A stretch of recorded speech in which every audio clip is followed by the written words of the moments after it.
Okay, let's start with a mental image.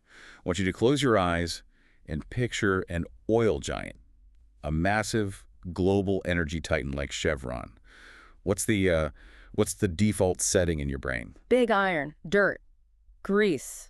These huge drilling rigs just punching holes in the earth. The classic image is just expansion. Exactly. It's drill, baby, drill. Mm-hmm. It's this idea that if you aren't getting bigger, you're dying. For, 100 years, the scorecard for these companies was just volume. Right. How many barrels did you pull out yesterday? And how are you going to pull out even more tomorrow? Volume was vanity, but volume was also sanity. That was really the industry dogma. You had to replace what you pumped and then add growth on top.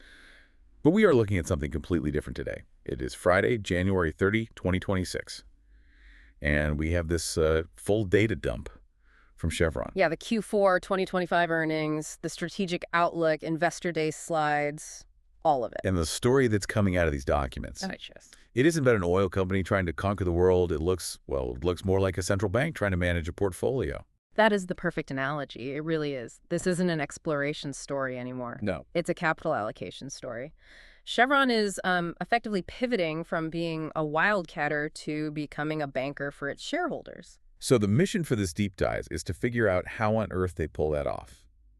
We need to unpack how a company famous for, physical extraction is pivoting to this concept of value over volume. And why they are intentionally capping their own growth, which just sounds crazy on the surface. Right. And the part that really surprised me, how they're suddenly becoming a major player in the AI data center game. It's a fascinating transformation. They're redesigning the whole business model to work even if oil prices crash, while, at the same time placing these bets on the biggest tech trend of the decade. Let's jump right into the core of this. Value over volume. It sounds a little like corporate speak, right? The kind of thing you put on a glossy brochure. It does, but when you look at the Permian Basin numbers, you see they are taking this literally. They just hit a massive number. 1 million barrels of oil equivalent per day. That 1 million BOED barrels of oil equivalent per day, that was the white whale for a long time. That's a huge milestone. But the shock isn't that they hit it. The shock is what they plan to do next. Which is what? Nothing. Pretty much, yeah. In the old playbook, the next slide in the investor deck would say road to 1.5 million or targeting 2 million. Of course. Instead, the 2025 strategic outlook says they are going to hold production flat at 1 million barrels, a plateau that lasts all the way through 2040. See, that's the part that feels so counterintuitive. If you have the oil and the world is still burning 100 million barrels a day, why would you start growing? Why leave money in the ground? Because getting that next 500,000 barrels is exponentially more expensive than just maintaining the current million. This is where that factory model idea comes in. Right. When you chase growth, you're constantly scrambling. You're on this treadmill that just keeps speeding up. You need new rigs, more crews, new pipelines, more sand, more water. It's chaotic and very capital intensive. So it's the difference between building a factory and just running a factory. Exactly. By accepting a plateau, Chevron switches to optimization mode. They stop scrambling. They can plan their drilling schedule years in advance. They can recycle crews efficiently. And the financial impact of that decision is just staggering. I was looking at the CapEx, the capital expenditure guidance. They're dropping Permian spending to roughly $3.5 billion. Which is a very lean number for that kind of output. But the stat that really proves the factory model is working is the rig count. What about it?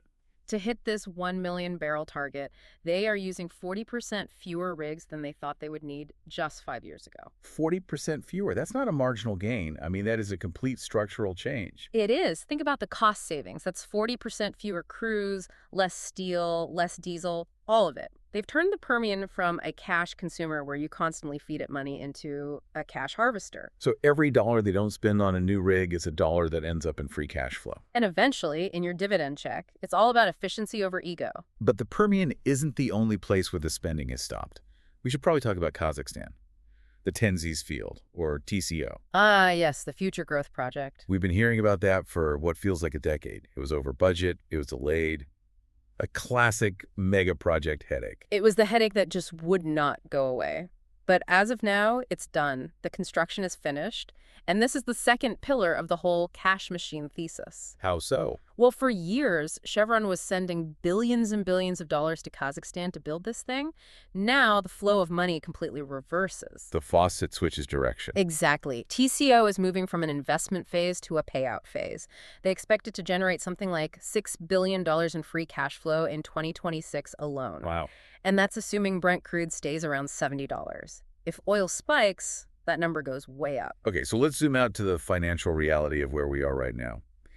Looking at the Q4 2025 results, there's this paradox here that I need you to explain. The price of oil dropped about 15% year over year. By all logic, Chevron should have made less money. If they were a pure volume chaser operating inefficiently, yes, absolutely. Margins would have crushed them. But they didn't. Their cash flow, it went up. It went up significantly. Yeah. Adjusted free cash flow hit $20 billion for the year. That's a 35% increase from the previous year, despite the commodity becoming cheaper. That is the value over volume proof of concept right there. They made more money selling a cheaper product because they spent drastically less to get it out of the ground. It's the inflection point. We always talk about companies reaching a turning point. This is it. And because they aren't hoarding that cash to go drill some high-risk well in the Arctic, they have to do something else with it. They gave it back. $27.1 billion returned to shareholders in 2025. Through dividends and buybacks. Yeah. And to put that number in context, that is a higher GDP than many small nations. Huh. That's a good way to put it. And when you look at the earnings split, it is very clear who's doing the heavy lifting. I saw that breakdown. Upstream the drilling brought in $12.8 billion. Downstream refining and chemicals only brought in $3 billion. That's a massive gap. Most people think of big oil as, the gas stations and the refineries.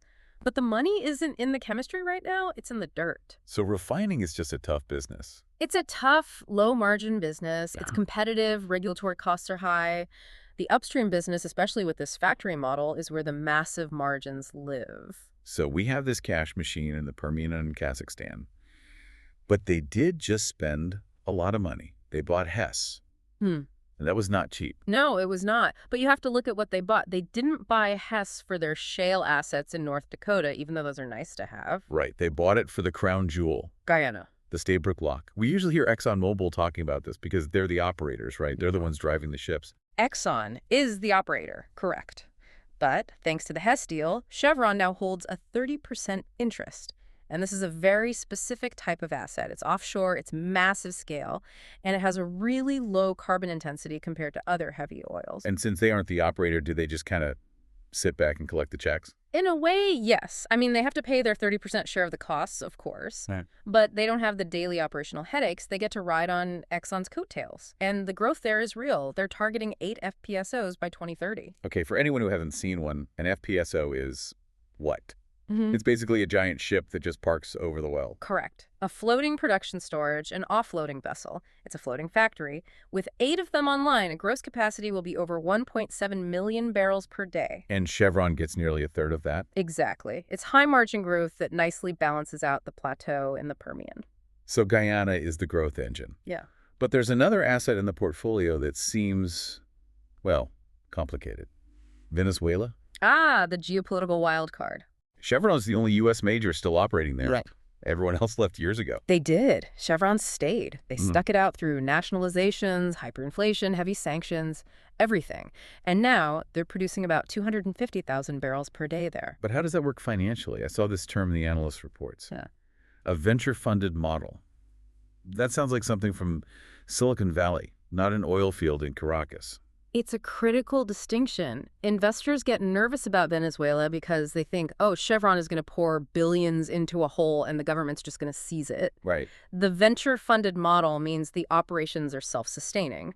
Chevron is not sending any fresh capital from the U.S. down to Venezuela. Does the oil they pull out of the ground actually pays for the equipment, the taxes, the workers, everything? It's a closed loop. The revenue from current production funds all the maintenance and any limited expansion. So from a shareholder perspective, it's essentially a free call option. Meaning, if things go well, they win big. If things go poorly, they haven't really lost any new money. Exactly. They haven't risked the balance sheet. And if the geopolitical situation stabilizes, and that's a big if, there's talk of growing production there by 50% in the next 18 to 24 months. It's a lottery ticket that pays for its own upkeep. That's a great way to put it. I want to pivot now to something that feels totally out of left field. We've been talking about oil, rocks, and pipes. But the strategic outlook had a section on new energy that wasn't about hydrogen or carbon capture. It was about electricity. Yeah, specifically selling power to big tech. This is the intersection of the old economy and the new economy. We all know AI data centers are just absolute power hogs. They need massive amounts of electricity, 247. And wind and solar are great, but they're intermittent. Google can't have its servers go down when the sun sets. Exactly. And the other problem is the grid is totally congested. I mean, you read stories about data centers waiting years just to get a hookup to the transmission lines. That's the bottleneck. That's the bottleneck. So Chevron looked at their Permian assets and realized they were sitting on the solution. They have massive amounts of natural gas, so much gas that sometimes it's actually a liability. A liability. How? If pipeline capacity is full, gas prices in West Texas can actually go negative. You have to pay someone to take it away. So their plan is to just burn it right there. Behind the meter, that's the key phrase. They're developing up to 5 gigawatts of gas-fired power generation in West Texas. But instead of putting that power onto the public grid, they wire it directly to a data center built right next door. They bypass the public utility completely. They bypass the congestion, the regulatory hurdles, the wait times, all of it. They're taking a resource gas that is sometimes worthless, turning it into electrons, and selling it to the richest companies on Earth who are desperate for reliability. That is incredibly shrewd. It's arbitrage. It is. They're targeting mid-teens returns on this. It's not charity. It turns an oil-fueled waste product into a premium tech product. And speaking of tech, they aren't just selling power to AI companies. They're using AI themselves.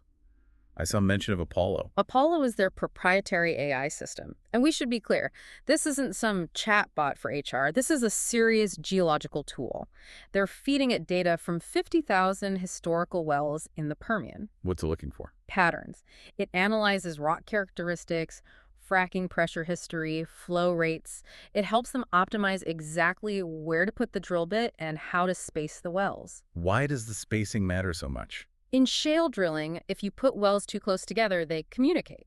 They basically steal oil from each other and ruin the pressure. And if they're too far apart, you leave oil in the ground. Right. It's a very tricky geometry problem. So Apollo helps them find the Goldilocks zone. And the result? They claim they're expecting a 10% uplift in recovery. Think about that, getting 10% more product without drilling any extra wells, just by being smarter. That falls right back into that value over volume bucket.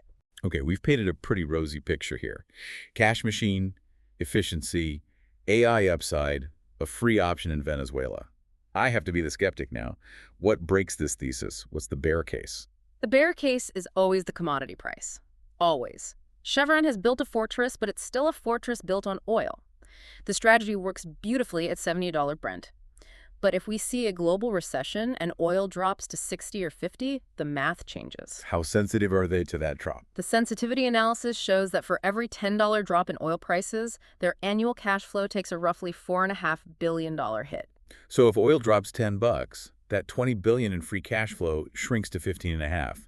Still profitable, but that excess cash for buybacks, it starts to evaporate. Precisely. They won't go bankrupt. Their break-even is incredibly low. It's sub $50, but the aggressive shareholder returns would have to slow down. And what else? The other bear case is just valuation. Chevron isn't cheap. Compared to whom? Compared to the Europeans, Chevron trades at a pretty significant premium to Shell or BP. You're paying a high price for that safe haven status. The price-to-earnings ratio is hovering around 23x, which is steep for an energy company. And then there's the comparison to the other 800-pound gorilla in the room. ExxonMobil. This is the big debate on Wall Street. Chevron versus Exxon. What's the knock on Chevron in that matchup?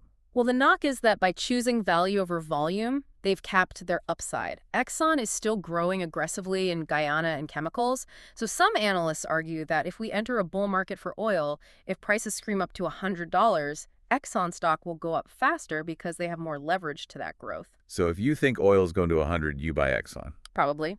Exxon is the growth stock. Chevron has positioned itself as the defensive stock. It's the fortress. If you're worried about volatility, if you want a dividend that's absolutely bulletproof, you buy Chevron. Right. One analyst I read called it risk-defined, portfolio protected. It really does sound like they're trying to be a utility company. I think that's the ultimate takeaway. Chevron is redefining what an oil major looks like in the 21st century. They aren't wildcatters anymore. They're energy bankers. They're prioritizing steady, boring, reliable cash flow over risky adventures. A utility that pays a dividend, but with a call option on Venezuela, and a side hustle selling power to AI. That's a pretty good summary. It's an energy infrastructure bond that's just disguised as an oil company. And for the income investor who wants to sleep at night, boring is beautiful. Absolutely. In a volatile world, there's a lot of value in a company that knows exactly what it is and doesn't try to be something it's not. That's the Chevron pivot. Value over volume, drilling less to earn more, and powering the data centers of the future. It's a brave new world for the drillers. Thanks for diving deep with us today. See you on the next one.